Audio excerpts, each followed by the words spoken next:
Assalamualaikum warahmatullahi wabarakatuh. A'udzu billahi minasyaitonir rajim. Bismillahirrahmanirrahim. Alhamdulillahi rabbil alamin. Wa bihi nasta'in ala umurid dunya waddin. Asyhadu an la ilaha illallah wahdahu la syarika lah. Wa asyhadu anna sayyidana wa nabiyyana Muhammadan abduhu wa rasuluh. Allahumma salli wa sallim wa barik ala sayyidina Muhammad wa ala alihi wa ashabihi wa man tabi'ahum bi ihsanin ila yaumil qiyamah. Amma ba'd. Hadirin para jemaah salat subuh rahimakumullah. Alhamdulillah, kita bersyukur kepada Allah Subhanahu wa taala yang senantiasa melimpahkan rahmat, taufik dan hidayahnya kepada kita semua, sehingga alhamdulillah pada saat ini kita diberikan pertolongan, kekuatan oleh Allah Subhanahu wa taala sehingga kita bisa melaksanakan salat subuh berjamaah. Semoga kita semua dan anak cucu kita, keluarga kita, kawan-kawan kita semoga selalu diistiqomahkan, selalu salat berjamaah sampai akhir hayat kita. Amin ya rabbal alamin. Dan kita berdoa kepada Allah, mudah-mudahan kita semua yang hadir ini dimatikan oleh Allah, mati dalam keadaan salat, mati dalam keadaan di masjidnya Allah SWT. Amin ya rabbal. Kita minta ya. Saya juga malah minta doakan kepada seluruh jemaah agar saya bisa juga menghembuskan napas terakhir itu, kalau bisa itu di masjid, kalau bisa ya. Tidak salah kita minta itu yang baik itu. Karena akhir-akhir ini berapa kiai, berapa ustaz sudah yang meninggalnya, bahkan beberapa orang yang baru-baru ini lagi tausiah. Ada yang baru lagi itu habis tausiah, belum habis tausiah lagi tausiah begini dah, langsung sudah ya. Iri sebenarnya kita ya. Seperti saudara kita kemarin, guru Haji Abidin SPD yang di Kilo 13, beliau meninggal pada hari Jumat lagi jam 2 siang bulan Ramadan, tanggal 11 Ramadan, bertepatan dengan wafatnya istri Rasulullah yang paling disayangi Nabi, yang paling dicintai Nabi, itu Siti Khadijah Al-Kubra. Luar biasa. Jadi kalau ada yang meninggal seperti itu, kita iri, kita ingin juga seperti itu. Salawat dan salam kita kirimkan kepada junjungan kita, Nabi kita, Nabi besar Muhammad sallallahu alaihi wasallam. Ma'asyiral muslimin jamaah salat subuh rahimakumullah. Kalau kita minta kematian kita di masjid, paling tidak kita usaha ikhtiarnya sesuai. Karena rata-rata orang yang seperti itu dimatikan Allah di masjid itu senantiasa mereka berjamaah di masjid. Mustahil kira-kira ya, kalau orangnya misalnya tidak mau ke masjid, mati itu ya, tidak. Bahkan kakeknya Habib Syekh, kalau nggak salah itu kakeknya Habib Syekh yang masyhur itu, kakeknya beliau itu menurut riwayat yang saya sendiri yang baca, beliau setiap ketemu para habaib, para kiai, para guru, pasti beliau minta, ya Syekh, wahai guru, tolong saya doakan ya, saya mati beriman husnul khatimah. Itu aja doa beliau. Beda dengan kita kan, kalau ketemu Syekh atau guru atau kiai, kiai tolong doakan semudahan rezeki saya lah, mudahan rezeki saya banyak, padahal banyak sudah rezeki. Ini menandakan itu tamak dunia. umur sudah misalnya 70 atau 60 atau 50, minta lancar rezeki itu kayaknya, apalagi sudah banyak punya, nampak dunia.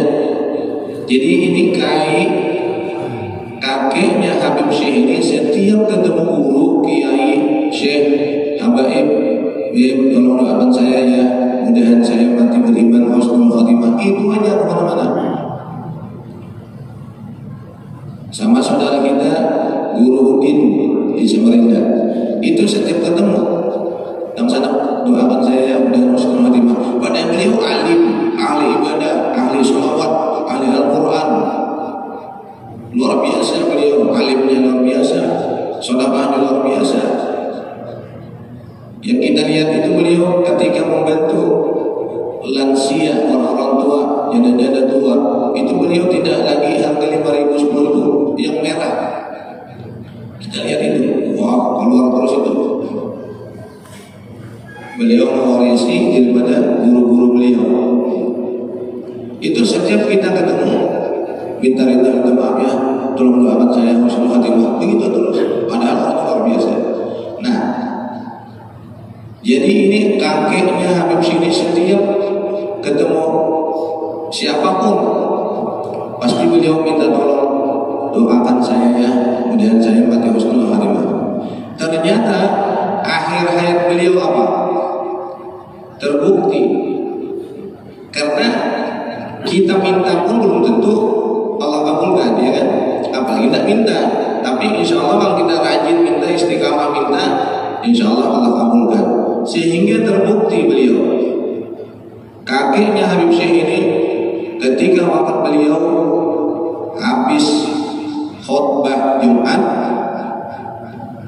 beliau imam salat Jumat, sujud terakhir menghembuskan napas terakhir.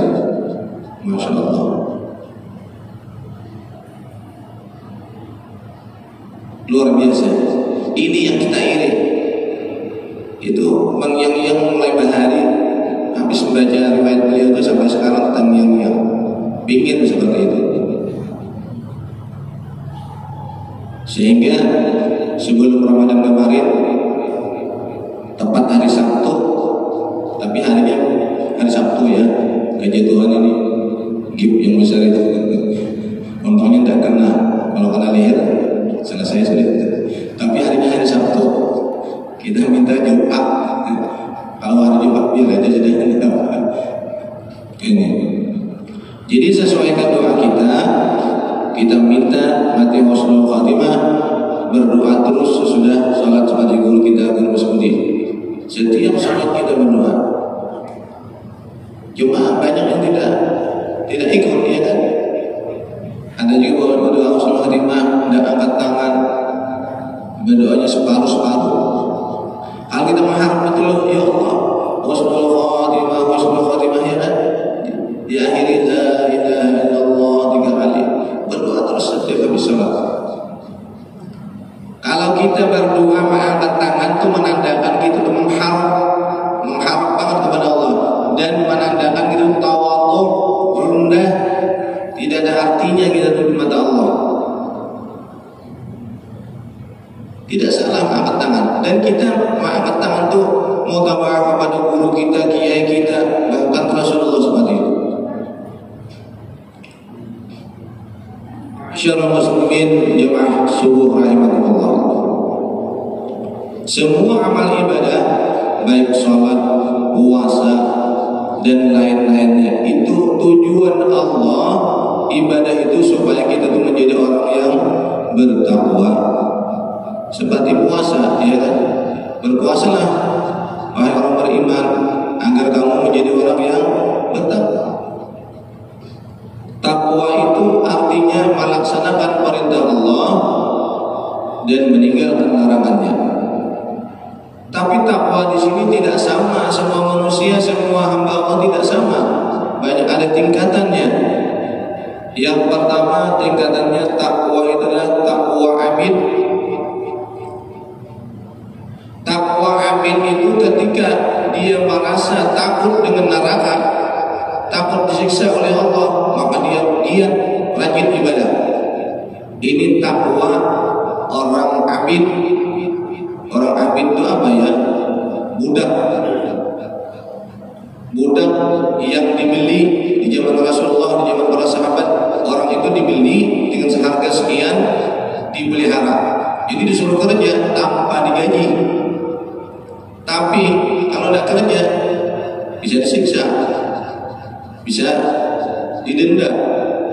Jadi dengan takutnya tadi bekerja dia. Ini takwa orang abid ini seperti itu. Ketika dia siksa neraka itu luar biasa, ngeri siksa neraka, baru dia ibadah. Ditakut-takuti oleh para ulama, para kiai, para penceramah. Kalau tidak sholat, kalau tidak puasa disiksa, dibelindir. Ustaz Arafah dibelindir ya, dipotong-potong, dibertes potong. Baru sholat, baru puasa. Ini namanya orang takwa abid. Ditakut-takuti baru ibadah. Seperti itu kan kita kira-kira tingkatannya. Ini masing-masing memeriksa diri sendiri aja ya, masing-masing ya. Beribadah tadi, puasa, sholat karena takut neraka, karena takut siksaan, berarti kita termasuk takwa orang-orang yang apa tadi? Abid tadi itu, karena takut beribadah. Yang kedua, takwa tijarah. Takwa yang kedua berarti orang berdagang. Kalau banyak keuntungannya, banyak pahalanya, baru dia ibadah. Begitu mendengar hadis Nabi, barang siapa kata Rasulullah salat isya berjamaah, maka pahalanya seperti ibadah setengah malam.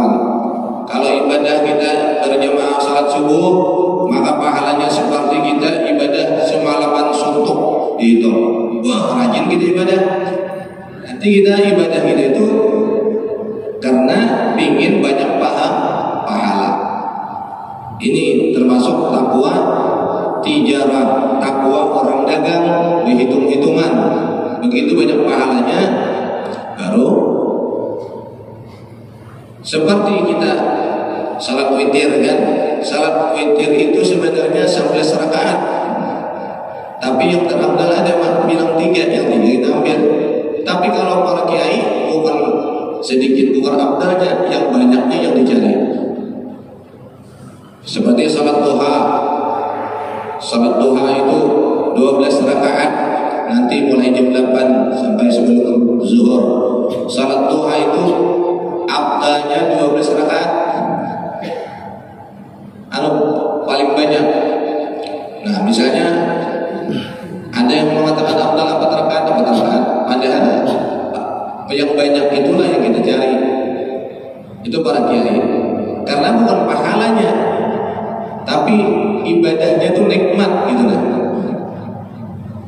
Makanya kata Rasulullah, la yakun ahadukum kal afisu in khafa amila. Janganlah kata Nabi di antara kamu beribadah apabila takut dengan siksa baru ibadah. Kemudian kata Rasulullah, walakal ajiri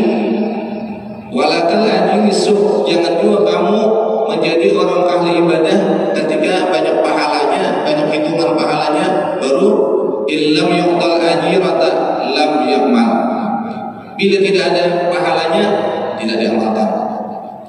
Bila orang mendapat banyak pahalanya, baru ibadah.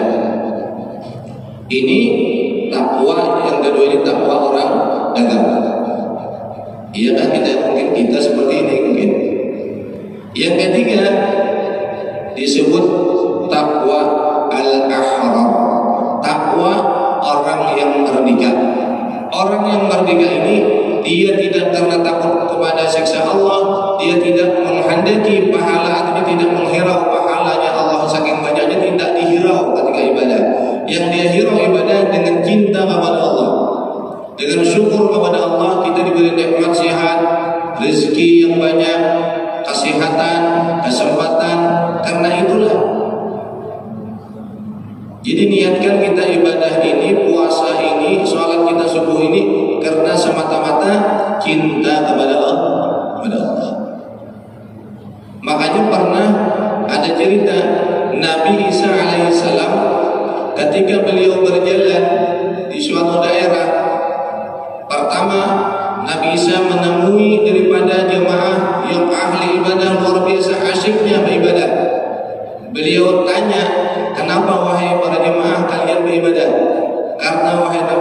Isa, kami takut kalau udah ibadah disiksa oleh Allah. Oh, kata Nabi Isa, begitu ya, diliwati oleh Nabi Isa. Akhirnya di daerah lain ketemu lagi dengan jemaah yang asik luar biasa ibadahnya. Ditanya oleh Nabi Isa, wahai para jemaah, kalian kenapa ibadah? Wahai Nabi Isa, kami kalau tidak ibadah tidak masuk surga. Oh begitu. Liwat lagi Nabi Isa, sampai satu daerah yang ketiga ini melihat orang yang ahli ibadah, para jemaah ini luar biasa asiknya. Beliau singgah lagi bertanya, wahai para jemaah, kenapa kalian beribadah? Luar biasa asiknya. Karena kami cinta kepada Allah, mahabbah kepada Allah, syukur kepada Allah. Karena Allah yang menguatkan kami ibadah. Kami tidak takut neraka, kami tidak menghendaki surga, tapi kami Allah kami cintai karena ibadah ini. Apa kata Nabi Isa alaihissalam? Wahai para jemaah, kalian adalah wali-wali Allah Subhanahu wa taala yang beribadah tanpa takut neraka, tanpa menghendaki surga, tapi karena memang cinta kepada Allah Subhanahu wa taala. Kalian adalah wali-wali Allah. Maka saya bergabung di sini untuk ibadah bersama kalian. Luar biasa. Makanya oleh karena itu kita lihat, karena ibadah kita, karena kecintaan kita kepada Allah, karena mahabbah kita kepada Allah, karena kita syukur kepada Allah selama ini diberikan nikmat, umur, rezeki, kesehatan, kesempatan, luar biasa nikmat Allah begitu banyak tidak bisa kita hitung, saking banyaknya nikmat Allah. Jadi kita beribadah semata-mata karena cinta kepada Allah SWT. Oleh karena itu mudah-mudahan kita senantiasa diluruskan niat kita